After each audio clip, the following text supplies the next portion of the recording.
Well, hello, hello, hello. And surprise, we are going to start Corn Seed Experiment Part 2. Part 2. And so I went ahead and painted the edges white this time, so we know that it's round 2. And I have not planted the seeds yet because the paint was actually wet and it was getting very messy. So I will be planting them later today. And the topic that came up for me today, which is real interesting to see how like round 2 now has thoughts from round 1, is I was thinking about people who are like energy thieves or attention hogs, people who just are drama creators in our lives. Sometimes we're the ones who do that, but there are some people who are like chronically that way, and they're kind of harmful to a person's inner environment. and it's contagious, and so it's a bad feeling. You don't want people stealing your energy. You want to protect your time, your energy, and your attention. That's called tea time. Time, energy, and attention, so that you can have more SPA, sovereignty, power, and agency. It's hard to have sovereignty, power, and agency when your energy and your attention is being hijacked, stolen, thieved, whatever you want to call it.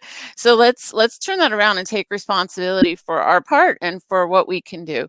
So the thing that blew me away the most, and I did take something, was that the corn seed of indifference. So this is love, this is anger, hatred, and just for clarification, I don't like aim hatred for other people here. I aim like the last time I had like road rage or computer rage or whatever, to the best of my ability, I do that. I probably have the most energy production here, but I'm going to try to like keep the production of anger strong here when I do this one. It's difficult for me to do that. So normally the seeds are like bright red. And this is what happened to the previous seeds in the indifference. They didn't grow at all. They landed themselves, I found them on the bottom, and they're soft, and they didn't open at all, where the other two did. So when there's a phrase in some of the popular psychology for dealing with abusive people, and it's called gray rock. So and they use that term for like, if somebody they're not being physically hurtful or something like that, you don't have to protect your physical body, but they're being energetically depleting. You basically show up with as much indifference as you can, if they're not caring to change, if they're just showing that they're going to continue to be that way.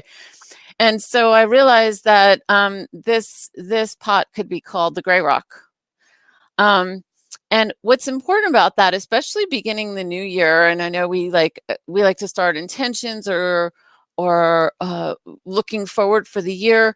What you don't want is, you don't want to gray rock yourself, and that's where. And you don't want to gray rock joy. You don't want to gray rock love. You don't want to gray rock self-love. You don't want to gray rock self-worth or worthiness. And so I'm not going to talk about much about this one. I want you to think about how you're approaching your present self in this present moment. A lot of people gray rock their own inner beauty. They gray rock their own inner radiance. And, what does that do to a person's life when the parts of them that are most beautiful and spectacular and special and gorgeous are gray rocked by others over time? If you don't learn to give that positive energy to yourself, you're going to be more at the whim of other people who are treating you either indifferently or with energy drainage. So we want you to have like really good positive energy for 2021 toward yourself and toward your future possibilities. And if I were to turn this, offer a self-reflection question, it would be, are there areas of your life that you tend to gray rock that you shouldn't? People who've been traumatized a lot will gray rock their own bodies. because they're so pulled by their external environments that they turn off their feelings, and then they learn to not trust themselves. And so that's an example. So think about your own life and see if you can answer that question. Is there an area of your life that maybe you're gray rocking a little bit and you want to stop that behavior and you want to shine more light in that area of your life? Or maybe it's a particular area of your life that because you're feeling protective of it, you need to get a little bit angry at someone or just the situation so that you can rev up some energy.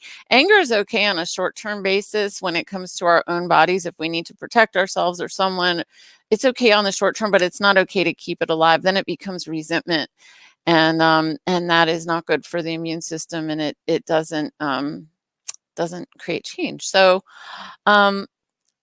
thank you for being here with me, and we'll see how this next phase of corn seed experiment goes. And if you want to join me in it, please join me in the way that I'm doing it. You might have a temptation to love all 3 pots, but I would ask that you don't do that. I'm going to aim love here. I'm going to gray rock or indifference here. And I'm going to shoot anger and to the best of my ability, some hatred over to that one. She says with a smile, as the founder of Joy-Based Living. It's very odd, but here we have it. These are the choices that we have every day.